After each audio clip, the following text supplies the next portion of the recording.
Hello, everyone, and welcome to Beyond Words, an annual celebration of Writers Guild Awards nominees for screenwriting, co-presented by the Writers Guild of America West and the Writers Guild Foundation in partnership with Variety and Final Draft. I'm Clayton Davis. I'm the Film Awards editor at Variety. And before we meet the nominees for Adapted Screenplay, let's take a look at the clips from their nominated films.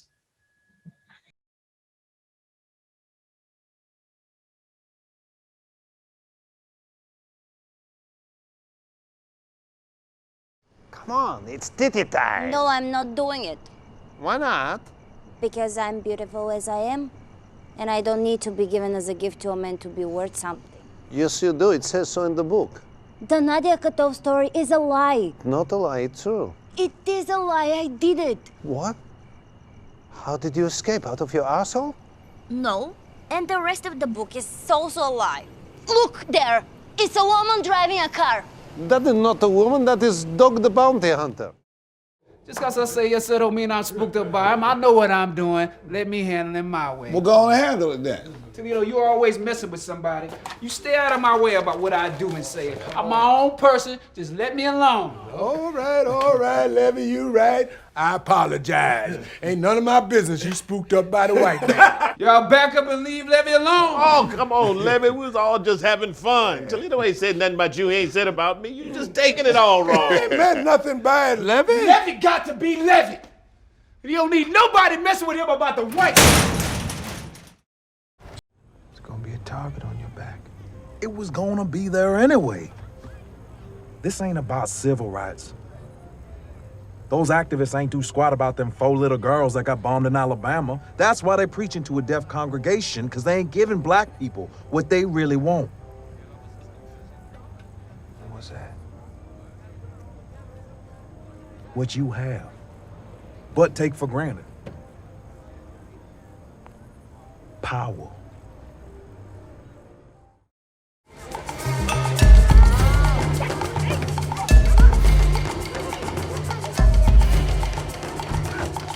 I know communists like you don't believe in God, sir. But do you believe in fate? That was when I first saw him, the stock's youngest son, Mr. Ashok. He had just moved from America back to India, to Dhanbad, where his family had made a fortune in coal. I knew then, this was the master for me.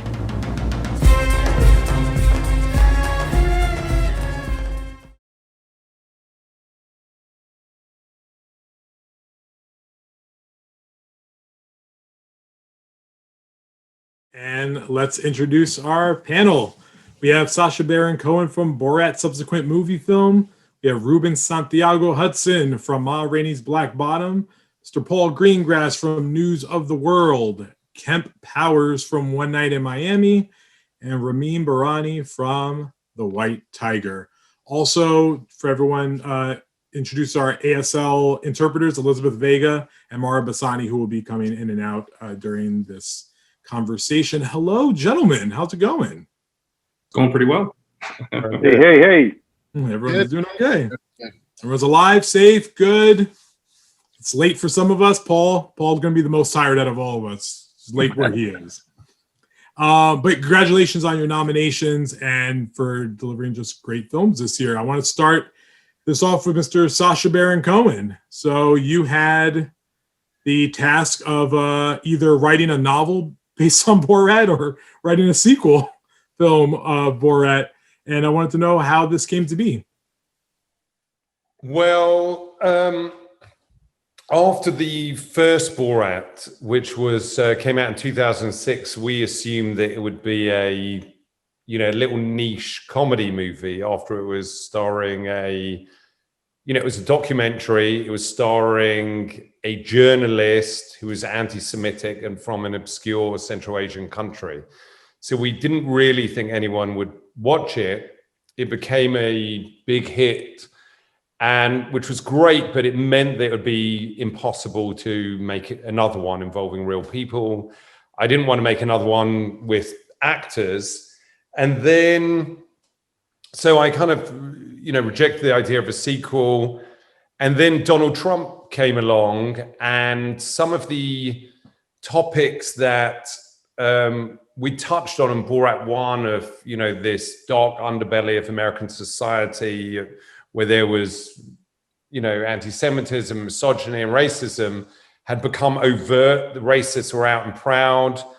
And I was just very, very concerned with, you know, not being a bystander, essentially. I felt American democracy was at this precipice, and there's not much that you can do as an actor or a writer or a comedian other than do what you've studied and what you're pretty good at.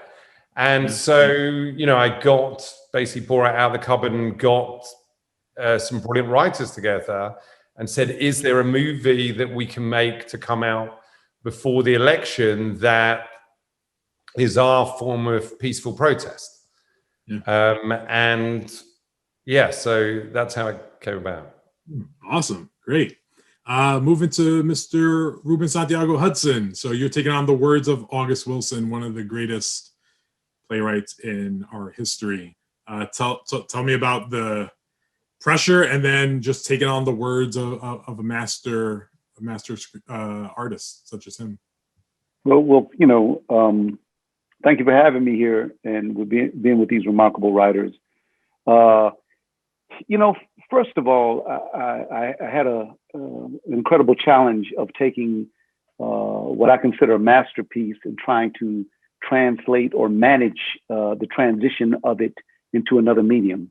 And so I did have an incredible foundation to work from.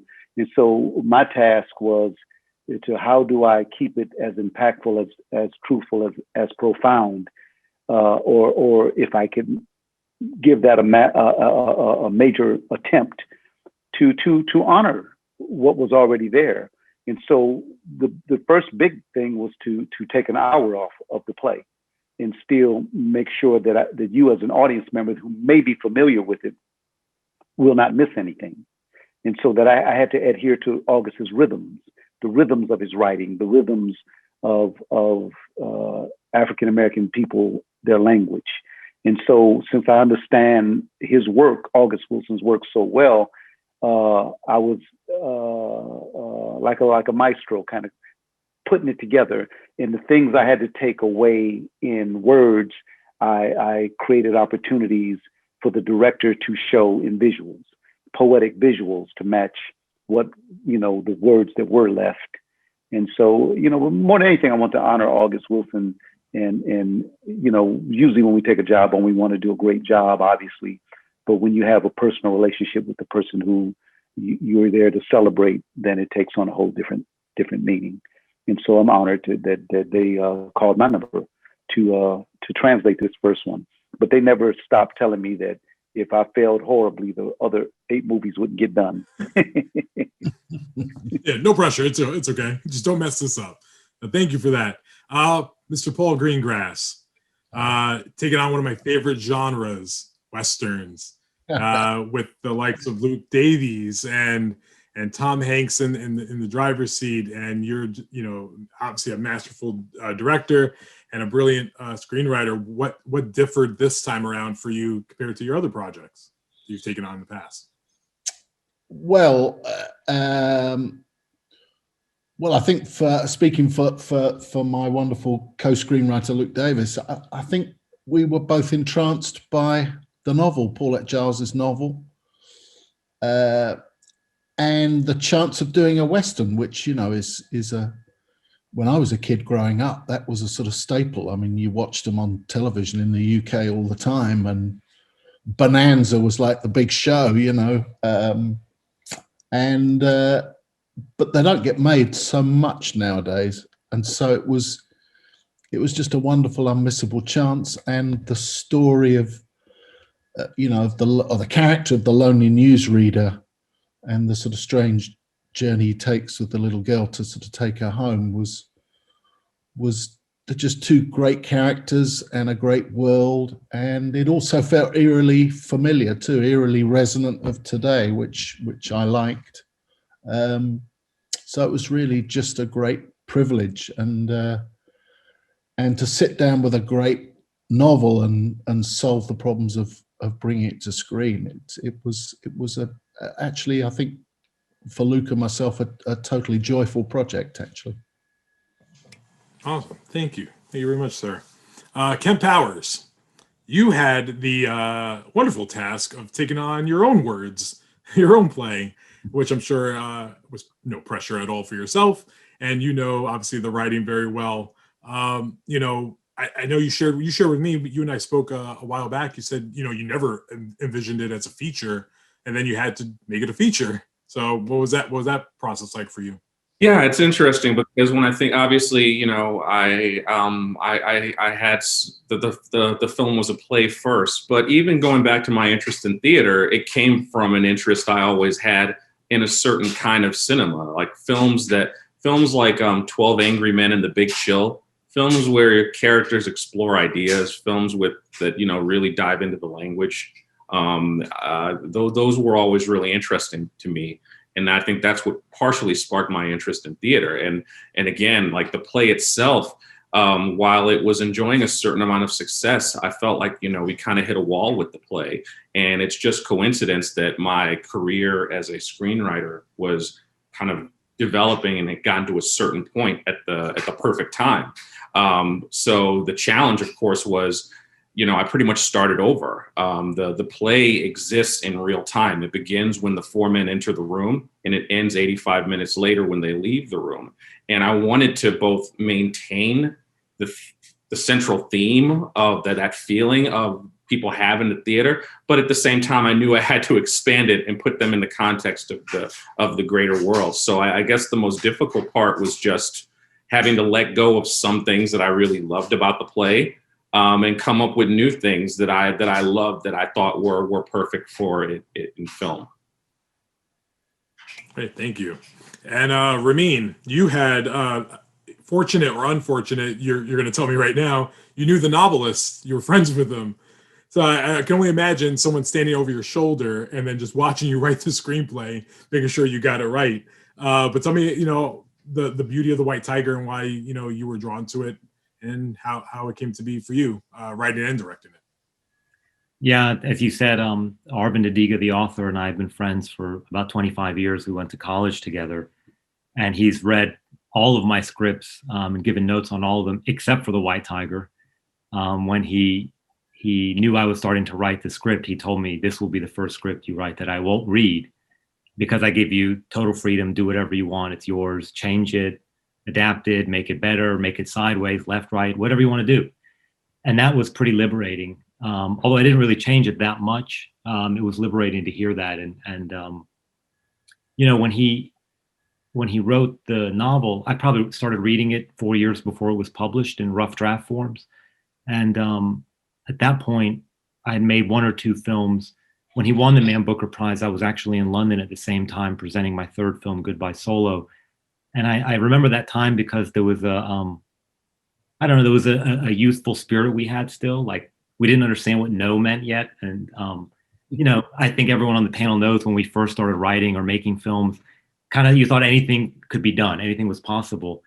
And I tried to remember that when making the film, because it's a funny novel. It tackles serious subjects, but in a very humorous or sarcastic way. And he was very bold in the writing. And it was kind of a tone I had never done before in any of my films. So I was trying to remember that kind of youthful spirit of you could just do anything, and wrote it that way and tried to just honor the tone of the novel. Yeah, awesome. Thank you. Now opening up for discussion, because I want to hear you guys, you know, discuss this amongst one another. But talk about, you guys all touch upon different, not just stories, but genres, you know, comedy, drama, Westerns, you know, they're all here, historical figures, you know, a lot of deep discussions happening within your film. What did you find the most difficult to write when you were tackling your scripts? Where did you find the most, or where did you have the biggest hurdle of getting over? Was there any scenes in particular, any dialogue in particular? What was the most difficult? I might answer that first. And also, thank you to everyone else here and the fellow nominees who are really incredible work, and a great honor to be amongst you. So we had a deadline for our movie. We were making it for it to be released prior to the election, and we already had shut down production once, so I could shoot a movie, Chicago 7, and then it was going to be really tight. And then COVID happened, and we were faced with the prospect of not being able to complete our movie in time. And how long should we shut down for? And so the challenge was, what do we do? Do we wait? And then there was a moment where one of the editors showed myself and Jason Wallner, the director, a piece of footage, because the editors have, hours and hours of footage, a bit of footage from CPAC, the Republican convention, where the vice president at the time, Pence, was talking about coronavirus.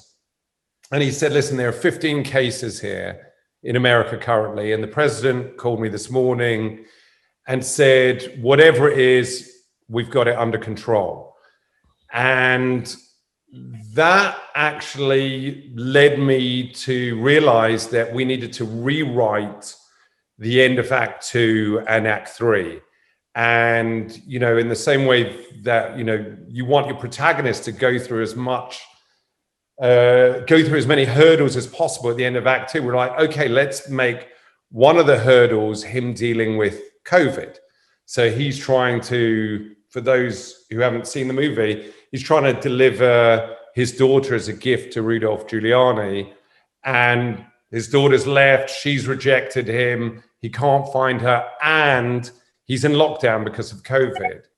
And we felt also just satirically also, it would be a way, if the movie was a catalogue of what Trump and Trumpism had done wrong, the Trump's government's response to COVID was perhaps their greatest crime. It led to the needless death of hundreds of thousands of Americans, and it exhibited this kind of willful negligence and the spread of conspiracies, which was another thing that we wanted to illustrate. So together with the writers, we basically recreated, we had our script already, but we said, is there a way to keep those story beats, but put them in different scenarios? So the low point at the end of Act 2, could that happen in a lockdown house? Could he meet his daughter again in the mission, this kind of false mission accomplished beat in the middle of Act 3? Could that happen instead of, I think it was I can't remember where we're doing in the first version of the script. Can we do that at an anti-lockdown rally? And could the stakes be up because everyone's carrying semi-automatic weapons? But you still, could we keep the essential spine of the movie, but recreate it with this backdrop and this of COVID? And, we managed to do it, which involved quite a lot of luck as well. I mean, yeah, those are serious questions, and glad that you found the answers to those, because I don't know if I could have. Anyone else? Paul, Ruben, anyone? The most difficult thing for you guys to take on? I mean, for me, it was honestly, we had a lot of budgetary constraints. I mean, we were very lucky in that when we finished the film, Amazon came and became our studio. But when we were actually making the film, we had to have this very difficult discussion that there were several scenes we just couldn't afford to shoot them. So I had to kind of go through the script and examining these scenes, figure out which ones I could lose, and if I could kind of pick up the slack in the existing scenes. And that was very, very difficult for me because, you get to the point where you have the shooting script and you feel like, okay, this is the version of the film we're going to make. We might tweak lines here or there, but I'm pretty new to this. So it catches you off guard to hear that, like, oh yeah, that scene's not going to be able to be in the film. We just can't do that. So, what are you trying to accomplish in this scene? And can you accomplish it someplace else with one of the other scenes? And I think, hopefully, I believe I succeeded in doing it. But in the moment, letting those scenes go was I have to say, pretty heartbreaking stuff, because I never imagined the film surviving without it. The one scene that we kind of had a 50-50 split that almost got cut was actually the scene that you showed just now at the beginning. That one was on we almost couldn't do that as well, because that was one of two scenes we shot post-COVID. We had to shoot it in Long Beach. And it was actually we were one of the first big productions to kind of get up and running with COVID restrictions. And we had to shut down several streets in Long Beach. We had to go from, initially it was supposed to have like 100 extras. Obviously that wasn't doable. So we had to carefully use 12 extras very wisely and just have the same people walking by the car again and again and again. But we managed to I ended up rewriting the scene and reworking it so that we were still able to keep it in the film. Oh, that's awesome. Talking about the dangers of using, it sounds very Truman Show, by the way, walking around in circles, same extra, just going around. That's awesome. Watch the film again, you'll see the same few people kind of going by the car. I'll make sure our critic points it out for you. I know that feeling, Kemp. My God, I've had to do that before on films. The scenes you lost, did you feel? I know you said it worked. Did you feel you really miss one of them still, or? Yeah, I do. I'll be perfectly honest. I mean, I feel like you're happy with the version of the film that gets out there, but sometimes in your mind you feel like there could be an even better version. You know, there's things about some of the characters I wish an audience could have seen that aren't there. I'm happy that Regina did an incredible job, and I'm like, it wouldn't be what it was if she didn't do such an incredible job. But of course, you have in your mind that version of the script that's just like, oh man, if people saw this thing that Sam went through, if they saw him and his wife after the fight, and that and just those scenes that we just couldn't do. It's hard not to lament it. Yeah. If we all just had $100 million budgets, right? What could we do with that? Crazy. Paul, were you going to add to that, please? I was going to say our particular problem was rattlesnakes. Actually, it's one thing when you sit down and when Luke and I wrote the screenplay, you kind of write a shootout on the middle of bluffs in the middle of Texas. It's another thing when you actually get there and you find you have to climb up on ropes 2 hours every morning and rope yourself down and the crew and then when you get there are lots of lovely rattlesnakes that you don't really sort of imagine that when you're just sitting in front of your computer. That doesn't quite figure. So that was a new first for me. Yeah, Mother Nature. She loves to throw in her curveballs sometimes. Oh yeah. Ruben, I think you already touched on this in your first answer. Right? You had to cut, out of a 2.5 hour play, you had to get it down to 90 minutes. So what was the I guess the massacre like for you? And it's just like cutting it down and trimming it down to that size. There's a problem when you revere a writer's work the way I revere August's work, how it has been a substantial part of my career for the last 3 decades. It's won me 2 Tony Awards. It's given me, opportunities that I hadn't had before August. So then I have to take a knife to him. I have to take away things that seem sacred to me. So I have to find space to be just the writer who's hired to translate this piece. And so fortunately, my knowledge of the writer and the way his thoughts were and the things that were important to him were very helpful to me. Sometimes that got in the way because I find myself as the authority in the room.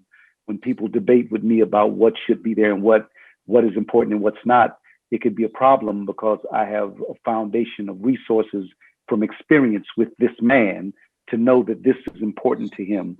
August and I talked about why he wrote certain plays, why they were important. For instance, people don't realize that Fences was the play he least liked. He liked least. It was his most successful. And he wrote it because he wanted to prove to people who said he wasn't a conventional writer and couldn't write a perfect play. So he went out to write a perfect play, which turned out to be Fences. Joe Turner, which is the play that people shunned the most because of its spirituality and the darkness of it and the Africanism in it that people didn't understand, was his favorite play. So I know this personally from sitting there talking to him. You know, so when I have to debate that with people who are holding the purse strings, sometimes you just got to learn to listen to the other person in your ear, who's my mother, God rest her soul, who's saying, hush, shh. Yeah. So I just, you know, so then I just said, well, the main purpose is to make a great movie. So set out as that your primary source, not a primary objective, not how much I revere and love the writer, because I want to handle it with care, with tremendous care, because of the relationship. It's difficult sometimes. Thank you for that. Ramin, I know you were going to say something before. I want to give you the opportunity, please. I think in a way, one of the challenges was cutting things because I just love the book so much. But I think the hardest thing at a certain point between the first draft and the second draft was just imagining it a different way. Because in the novel, spoiler if you haven't seen the film, but in the novel, he announces in the first chapter that he's going to kill his master, that he's done it. And he's narrating the story from 3 years in the future. And I never imagined the story any other way. I never imagined the movie any other way. And then between the first and second draft, it just came up like, what if he didn't say that? And what would that do to the story? And suddenly it changed everything. And then came the idea of moving this kind of pivotal scene in the middle of the film. There's a hit and run accident, and you put that up front. And suddenly an audience is thinking, because he's wanted for murder, he's showing us a wanted poster. And you're like, oh, maybe it's for this hit and run accident. And it just changed the whole structure of the movie and how it moved forward and how I thought an audience would react to it. And that was really hard to do because it wasn't ever how I imagined this book that I had been reading for 15 years. So just doing that, you know, and I guess having Arvin's blessing to do it, whatever I wanted, you know. Awesome. Thank you. I'm going to ask a question because Sacha said a key word that's always very interesting for screenwriters. He said the word deadline and that he adhered to it. And I know screenwriters, I'd say we, like I'm part of this too, right?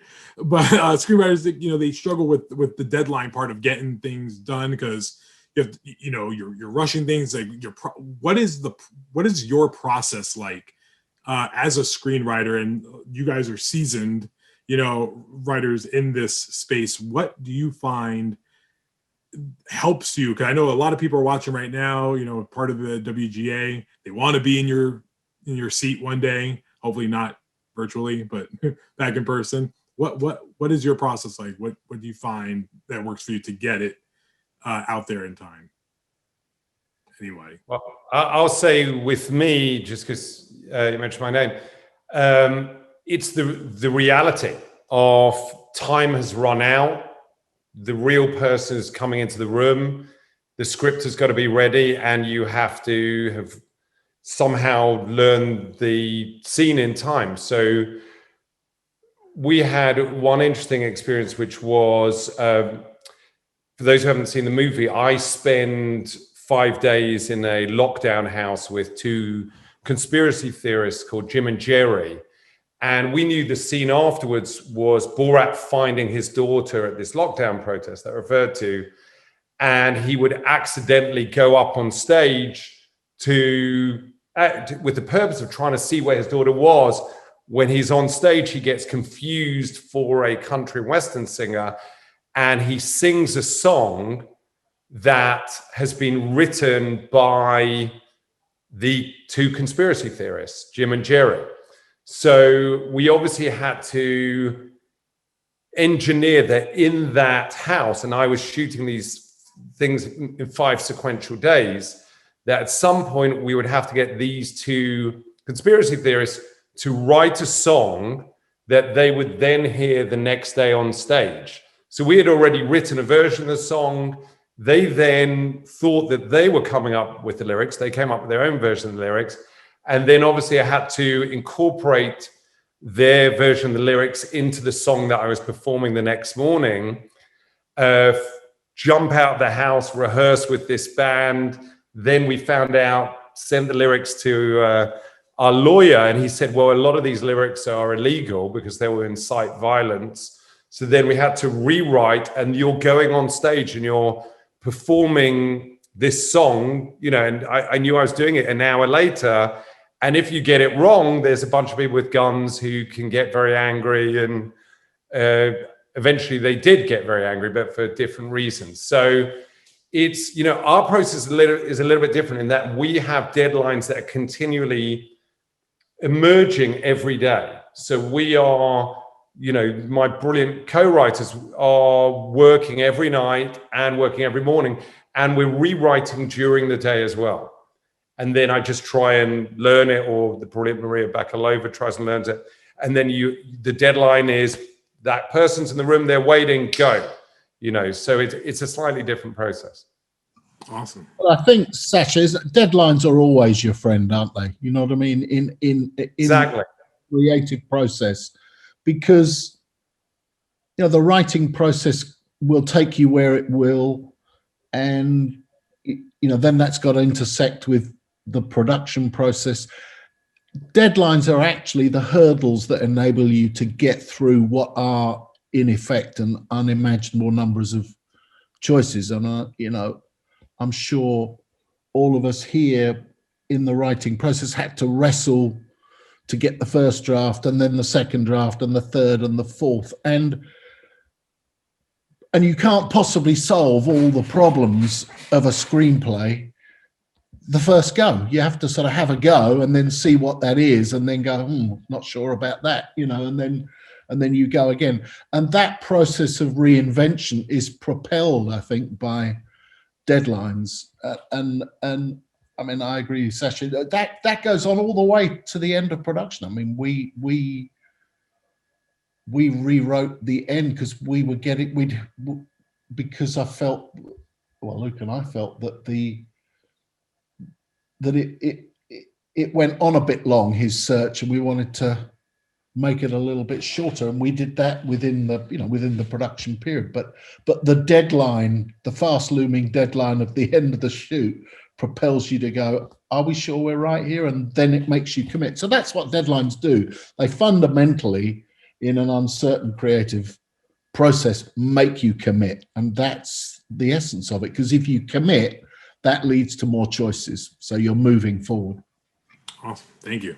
I'd say for the first draft, for me, I'd also add in the veiled threats from your producers. That's always a good motivating factor for me. I'm just being real. Like I have this thing with my first drafts where you work so hard to pitch an idea, and then you have to sit down and write it. And I go through this period where I'm like, oh my God, I lied. I don't know how to tell this goddamn story. And I really am good at avoiding getting that first draft done for so long that it's that again, it's the veiled threat call. That's kind of like, you know, either the producer or your agent saying, yeah, you know, the kind of people are pretty excited to see that draft. It's like, oh shit, that's usually my kick in the pants to get to the end of the first draft. I don't have anywhere near as much trouble with revisions. I love doing revisions, but the first draft, I suffer from imposter syndrome systematically again and again and again, where I feel like I'm really good at throwing out an idea that I don't know how to execute. And it's the figuring out how to execute it in script form that I really struggled through for a while. There are producers on this right now taking notes. They're going to say, like, all right, I'm going to send them an email tomorrow. It's on. I got that call yesterday, Kemp. Ruben, tell us about it. Let's go now. Your process. The one that I'm writing right now was like, so they'd love to see that. How many weeks? How many days? And I'm like, and it's interesting though. In this crazy time right now, where supposedly nothing is going on. This has been the hardest time for me to write. You know, out of the 5 films that I've written, I've never had this kind of difficulty. And it's just to focus, to concentrate, because so many things are distracting me about life in the world. And I'm on this journey of trying to make a huge difference in the way theater is done now in New York. And so I'm in the middle of huge conferences every other day with the biggest, most important, most powerful people in New York. And I'm saying, no, we're not doing it again that way. We're not going back. We will protest. We will stop theater. There will be no Broadway. And they're looking at me like this. And my agent said, when is the film script going to be done? And they said, Ruben, you'll never work again. You know what I mean? Like, I have to do it now because they say people are listening. But my question, as I said today in the meeting for 2 hours, do you hear me? You're listening, but do you hear me? So that's distracting me from giving some pages in so I can get some paper back. So, and people are saying to me, Ruben, let that go. You know, you don't have to be the general. That was, you know, that fight. Get your script done. And I know once I get the script done, like my agent said yesterday, you're directing it, you're co-exec producing it, you get the script done. And I'm like, I said, give me 6 weeks. Bottom line is there, I guarantee you. And that deadline that Paul talked about is what's going to drive that script right in there. And so I'm just going to have to do both things. I'm going to have to be a general on the battlefield, and I'm also going to have to deliver that script to make a living for my family. Well done, you. Thank you. Thank you for sharing. Ramin, before I move to my... I'm like Kemp. I always feel like this was my 7th film. I keep not starting the next one because Kemp, like you, I just like, when I sit down, I'm like, I have no clue how to write a script. Those other ones appeared magically. Like I went to sleep and someone just put it there for me. So I'm always terrified with the next one because I just feel like I don't know how to write. I also find rewriting easier. It's time consuming, but at least there's something there to work with. And and the rewriting doesn't end. I mean, the rewriting is still going on if you're lucky, if you're part of the process I direct my own things, but if you're part of the process, you can rewrite it in an editing room all the time, you know, on productions, like, you know, Sacha and Paul said, I love rewriting with actors and when the actors come into the process, and I've always got my laptop out in auditions, rewriting based on what kind of people are making up in the moment and rewriting to the end. And then I don't know about you guys, but I never watched the movie. I mean, The White Tiger, because it was all virtual this year. There was no chance to see it with human beings. I've never seen the movie.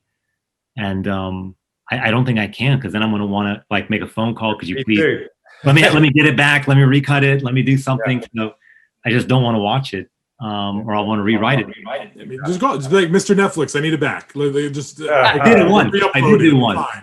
One time I did. They gave it to me. I said, let me make a couple of changes. I said, all right. And then after that, I knew they would never give it again. So I just can't watch it. Yeah. Awesome. I hope it was good. You know. Oh, sorry. Good. All right. Sorry. We're actually going to take questions from our wonderful viewers out there. I have one here from Rose. In terms of determining the format for a project's adaptation, what do you do when the story is more conceptual and there's not a lot of plot to make it episodic? Anybody want to take that? That's just for anyone in general. That sounds like a job. Oh my God. I know, right? Everyone has the answers. Come on. You panic. That's the answer. Yeah. To that. Excellent answer, Paul. Because that, we're talking about the blank page, aren't we? All of us, in all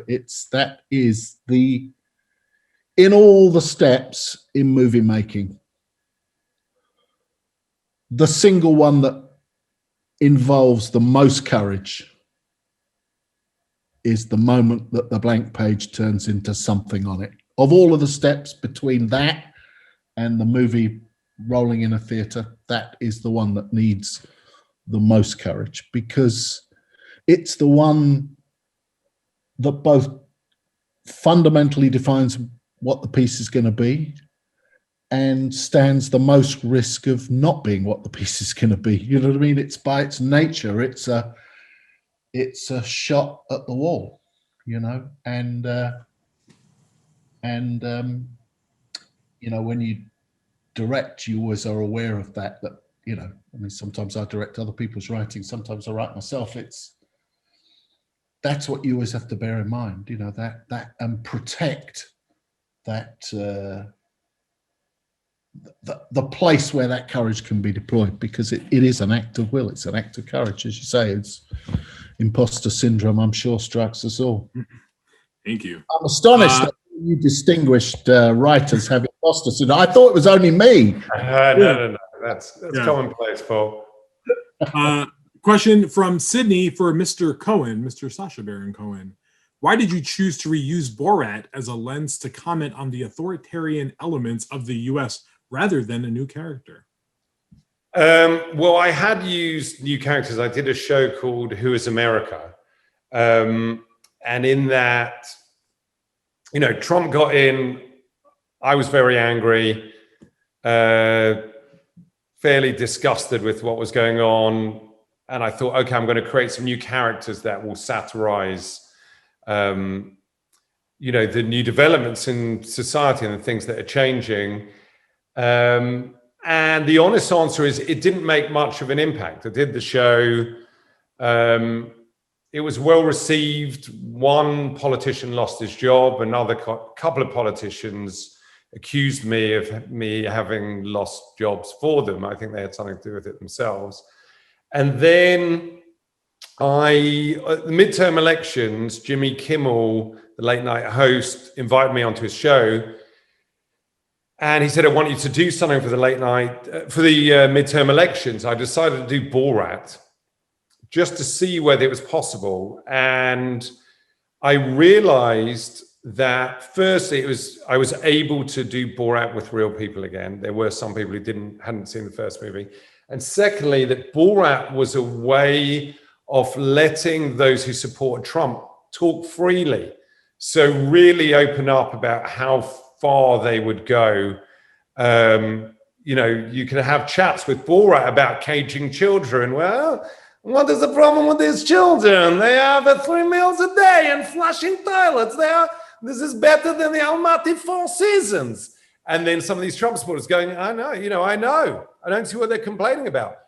And so because Borat is a slightly more extreme version of Trump, he's a bit more misogynistic, he's a bit more into caging children, he's a bit, more into authoritarianism.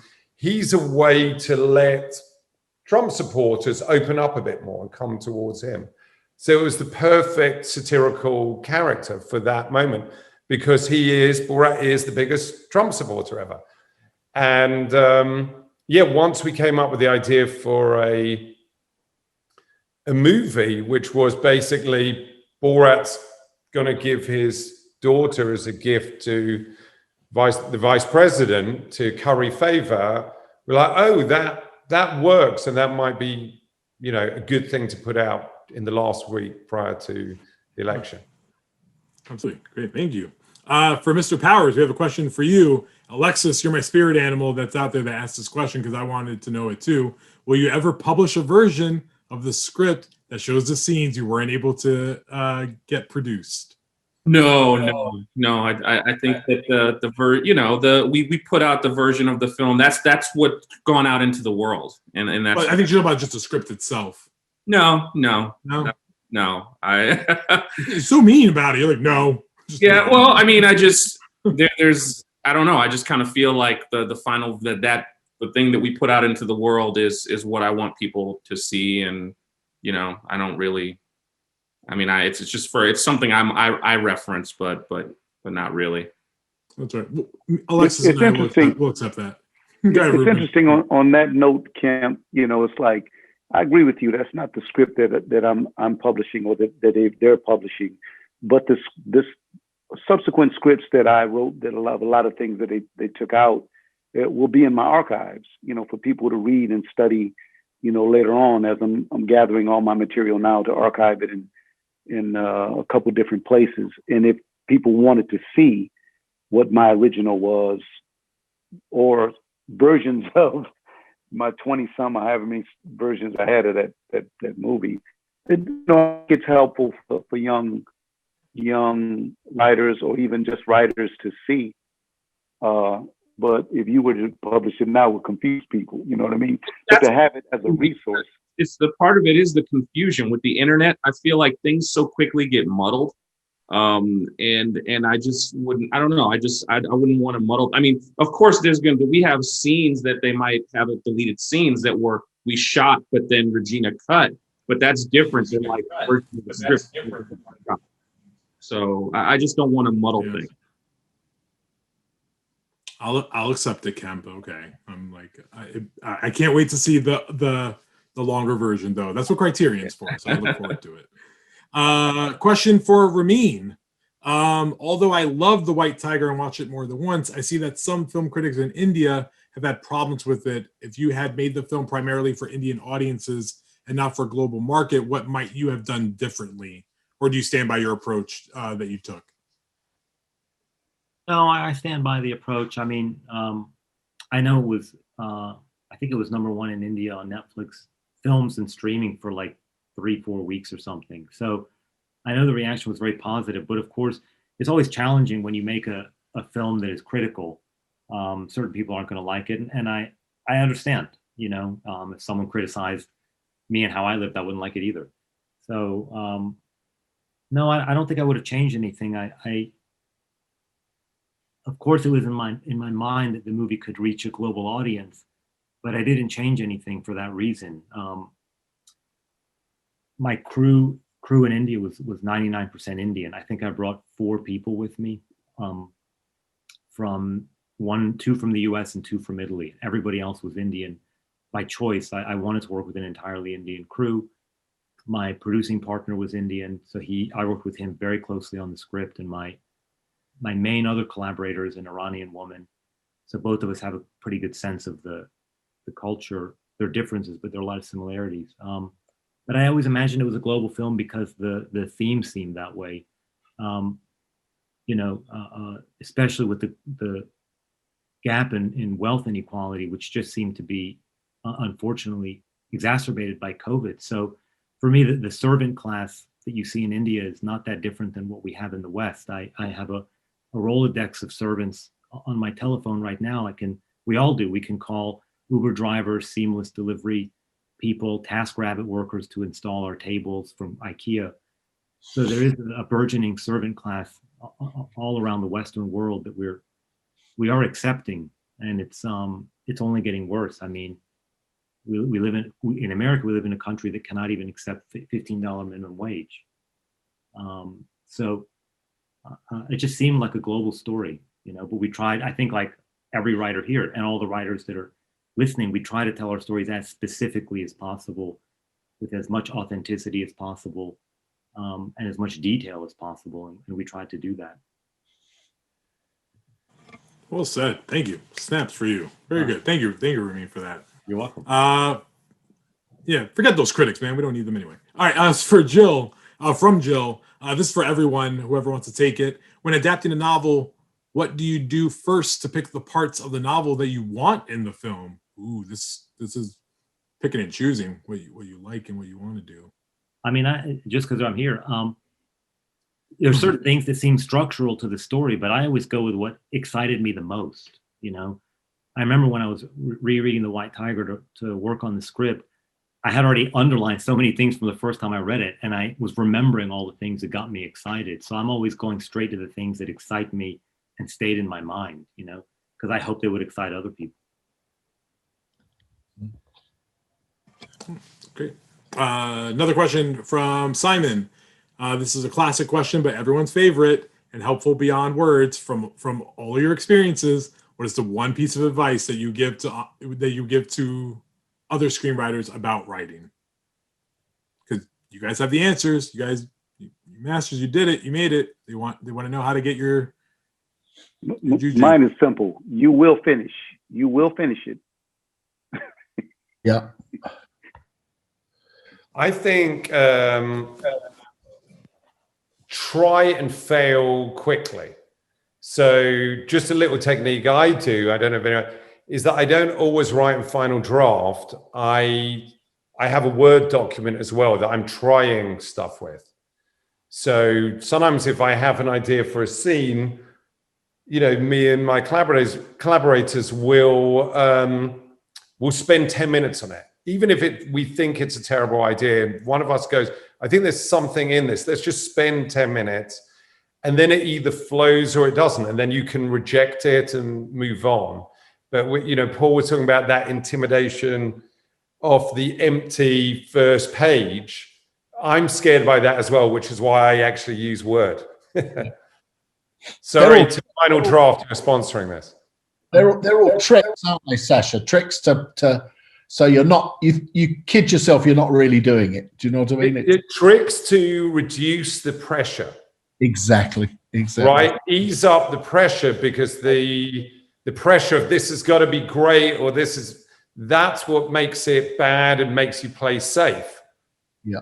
Oh, even you better. want the experimentation of the next 10 minutes. This may be the worst idea ever, or it might actually work.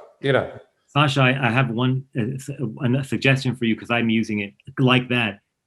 Sometimes my co-writer, she's living in another country, so we use WhatsApp. Right. It's even less meaningful. It's just a WhatsApp message. You can trade some dialogue or some scene that way, and it means nothing. I like to be able to trace any joke that I've written quickly on the computer and go, wait a minute, there was a joke like that. What was that idea? And it's a Facebook product. Awesome. You have people writing Post-its and stuff soon to try to find their process now. Oh, Post-it notes are great. Post-its are great, yeah.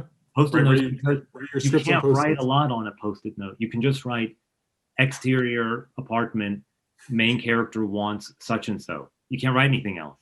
It's so good to put on the wall. You put 20 up, you got Act 1. You put 20 more, that's you got why Act 2. I like the little Post-its on the Final Draft. You hit it, and it shows a little square, and I write it in there. And then I said, what did I write in there? And I open it up later on and say, oh, I wrote something in there. It's like a little Post-it. Tell me how to use that.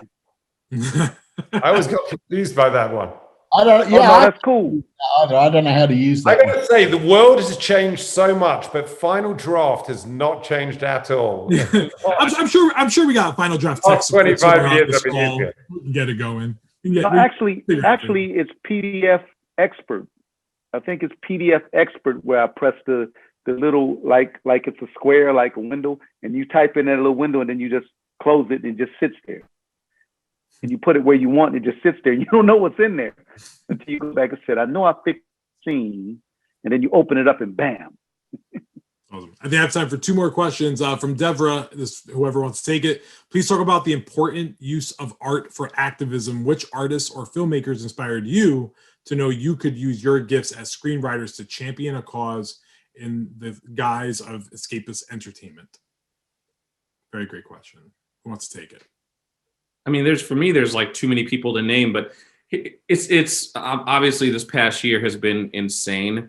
And at times I find myself feeling guilty because I feel like what I'm doing is so important,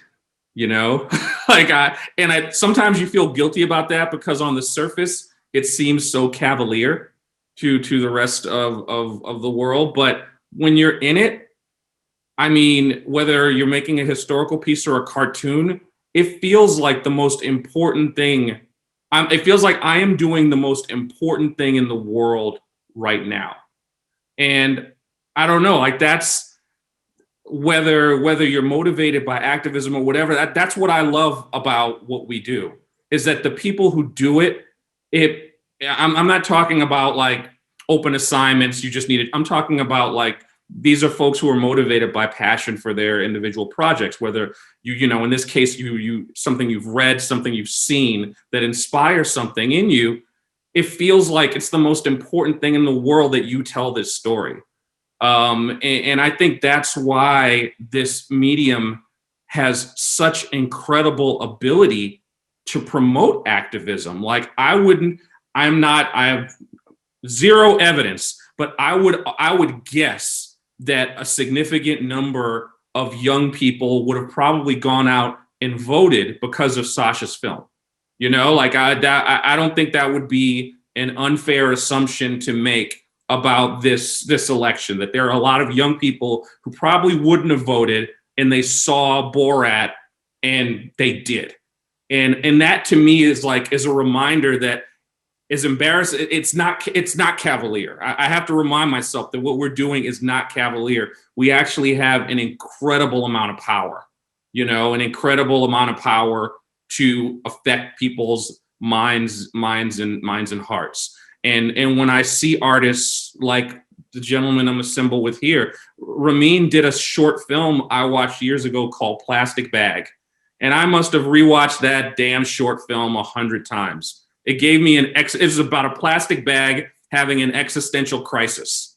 Watching it gave me a fucking existential crisis. And so, you know what I mean? Like, what else? It's just because you have Werner Herzog's voice stuck in your head. Maybe it was his voice, whatever it was, it fucked with my head so deeply that it was like on my mind for quite a while. And I can't, I mean, basically music is the only other thing that I can think of that has the power to just instantly hit people in the endorphins in a way. So again, for me, there's too many artists to name, but it includes people who I'm sitting here with right now, because I think that our art, when it succeeds and reaches people, can affect change. Kemp, I just want to say one thing. Firstly, thank you so much for saying that. And I hope that was the aim of it. That's how we got the crew to actually risk getting arrested and often put themselves in situations where there was potential physical violence. We were hoping that it would inspire some people to vote. But the person that I was really inspired by was Charlie Chaplin. His making of The Great Dictator, which I kind of became obsessed with how he did that. He kind of gave up on making it, and then Franklin D. Roosevelt actually urged him to make the movie because he wanted popular support to enter World War II. At the time, there was a lot of reluctance to join and fight, join the Allies in fighting the Nazis. And that work was actually pivotal in helping defeat the Nazis and changing the world as we knew it. And it was a huge risk for, the biggest star in the world at the time, Charlie Chaplin, to actually speak as himself and do this satire. So for me, it was not just because he was an English comedian, but just as a guy who's ready to take a complete risk and potentially destroy his career to do something that he believed was important. It was very, very inspiring. Oh, thank you so much. We are actually out of time. I would talk to you guys all day, but we learned a lot today. I'm going to fail as fast as I can. I'm on it right now. Thank you, Sacha, for that, so that I can write a great script, and everyone will do this as well. But honestly, you all have written amazing motion pictures. Thank you for this year. Thank you for everything you've given. Cinema saved our lives this year. I've been very mindful of that fact. And thank you all just for contributing to it. It was amazing. And thank you to Writers Guild for hosting this. So Paul Greengrass, Ruben Santiago-Hudson, Ramin Bahrani, Kemp Powers, Sacha Baron Cohen, and our interpreters, Elizabeth Amara, thank you. And thanks everyone for watching. Be safe out there. Hold on a little longer. Congrats, guys. Thank you. Congrats, everyone. Hey, honor to see you. See you later. See ya.